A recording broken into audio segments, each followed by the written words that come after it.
We're starting a unit now on analytic trigonometry, and the goals of analytic trigonometry are as follows. We're going to learn to evaluate trig functions, which you already have experience with, simplify trig expressions, which we have some experience with. We're going to develop additional identities in addition to the 23 you already know, and then we're going to solve trig equations. So what are the 23 identities we know already? Remember this little picture here. Tangent across from cotangent, cosine across from secant, sine across from cosecant. We said sine is 1 over cosecant, therefore cosecant is 1 over sine. That's a reciprocal identity. Cosine is 1 over secant, so secant is 1 over cosine. There's a reciprocal identity. Tangent is 1 over cotangent, so cotangent is 1 over tangent. Remember, if you go across this hexagon, you find your reciprocal identities. And if we go around the outside of the circle, we find our quotient identities. The two most important ones to know are that tangent is sine over cosine, and that's tangent of theta. The angle here is theta. Tangent of theta is sine theta over cosine theta, and cotangent theta is cosine theta over sine theta if I go backwards.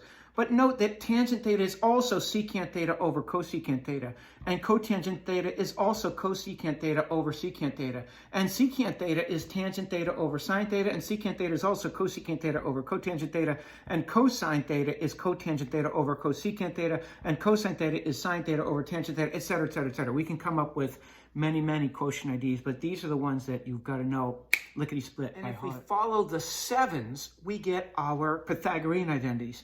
Sine squared theta plus cosine squared theta equals 1. When I say follow the sevens, can you see here we've got a nice 7 here to work with? Well, that's not so working so well. Here's a 7. Goodness gracious. Here is a 7 right here. Whoop and whoop. There it is. Beautiful. And that 1 plus cotangent squared theta is equal to cosecant squared theta. Here is another 7. Follow the sevens if you want your Pythagorean identities. And tangent squared theta plus 1 equals secant squared theta. Here is another, or the final of those 7. So, and gives us our 3 Pythagorean identities. Notice they're squared.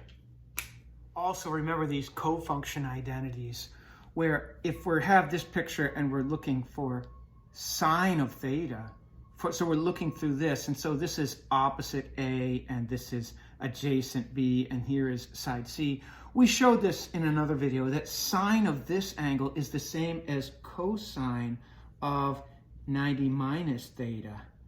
That's 90 degrees minus theta. And cosine from this angle's perspective is the same as sine of 90 degrees minus theta.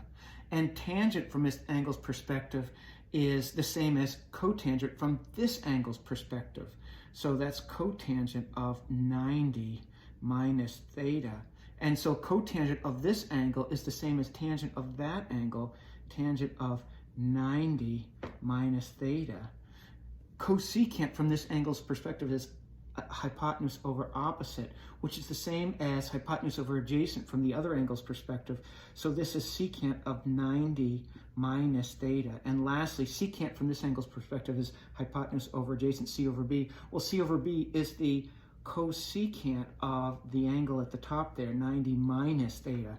So look at sine and cosine are handcuffed together with the cofunction identities. Tangent and cotangent are, and secant and cosecant are for the cofunction. Well, now that you know what these graphs look like, you can see that cosine and secant are the only ones that have symmetry across the y-axis. So cosine of theta, secant of theta. These are our even functions, symmetry across the y-axis. The rest have symmetry across the origin.